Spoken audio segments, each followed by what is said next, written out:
Hi! In front of me is DOOGEE S100 and today I would like to show you where you can locate all your downloads.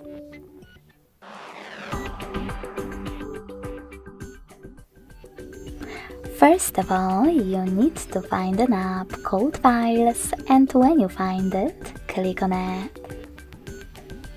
Then tap on Browse at the bottom in the middle and click on Downloads category. As you can see, all my downloaded files are over here. To access one, click on it. Thanks so much for watching. If you enjoyed this video, don't forget to leave a like, comment and subscribe. Bye!